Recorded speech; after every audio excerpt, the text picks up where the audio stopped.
J'ai commencé à écrire des articles avec des explications théoriques sur la conscience et j'ai déjà parlé de sa capacité de réflexion. Je voudrais maintenant te donner un exemple pratique de la façon dont nous pouvons utiliser cette capacité. J'ai récemment commencé une thérapie pour essayer de comprendre la cause de certaines pertes d'énergie. Un vieux problème pour lequel je n'ai pas trouvé de solution. Étant avec la Kundalini activée, j'ai créé toutes sortes de mécanismes compensatoires, mais c'était quand même perturbant. J'ai donc découvert la médecine symbolique et je suis allé voir de quoi il s'agissait. C'est bon? Cette technique est basée sur une ancienne pratique populaire consistant à travailler avec des baguettes. Mais les créateurs actuels de cette technique ont combiné les baguettes avec une analyse psychologique basée sur le processus de projection et le travail avec des symboles. Dès la première séance, j'ai été surprise par l'efficacité de la technique. J'ai maintenant également appris à manipuler les baguettes et j'ai fait seule l'harmonisation énergétique dans mon appartement. En fait, le but de l'exercice est d'harmoniser les énergies du propre corps. Je l'ai déjà dit que cela fonctionne par le processus de projection. Et le miracle que j'attendais s'est produit. À un moment donné, j'avais l'impression d'avoir vu toute ma vie et j'ai réussi à comprendre le mécanisme par lequel je perdais de l'énergie. C'est une histoire plus longue que je décrirai dans le livre que j'écris. Mais ici, je voudrais souligner que j'ai réussi à trouver le blocage parce que je suis habituée à travailler avec moi-même, en utilisant la capacité réflexive de la conscience. Ma thérapeute, qui pratique la médecine symbolique, m'a dit qu'il est très difficile de travailler sur soi. Mais je savais que je pouvais le faire. Et quand je lui ai écrit ce que j'ai réussi à faire, elle a été extrêmement surprise et excitée. Voici le message qu'elle m'a envoyé. Waouh! Quel incroyable retour tu m'as décrit.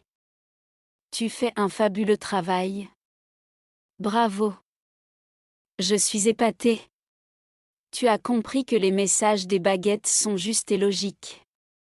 C'est nous qui ne le sommes pas avec nos modes de pensée et nos filtres, et c'est là toute la difficulté, elle nous pousse dans nos retranchements constamment. Vraiment chouette tout ton cheminement car ce n'est pas facile d'utiliser les baguettes pour soi. Cela demande une introspection et un détachement en simultané.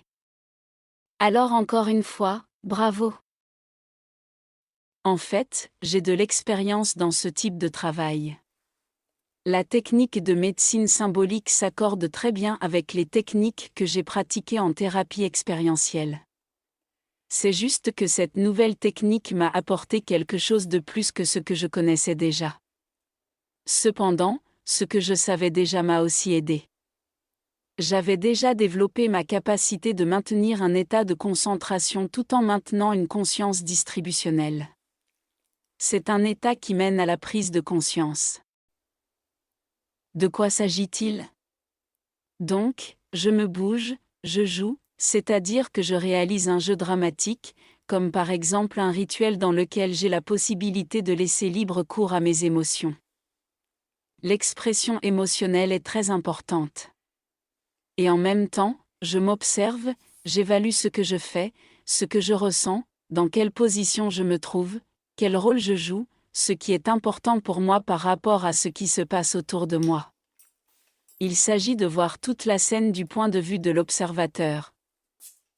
Donc, dans ce cas, les objets de la maison ne sont qu'un support avec lequel je me connecte pour façonner ce que j'ai à l'intérieur. Il s'agit en fait d'un état de méditation dynamique.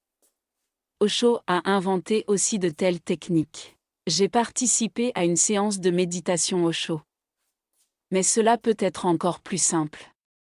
Par exemple, Osho a dit qu'on peut utiliser un mur comme objet de projection. Ou lorsque nous écrivons nos histoires, le morceau de papier devient un objet de projection. Je vais m'arrêter ici. Cela suffit pour le moment. Je raconterai une autre histoire sur les miracles que notre conscience peut accomplir la prochaine fois. À bientôt.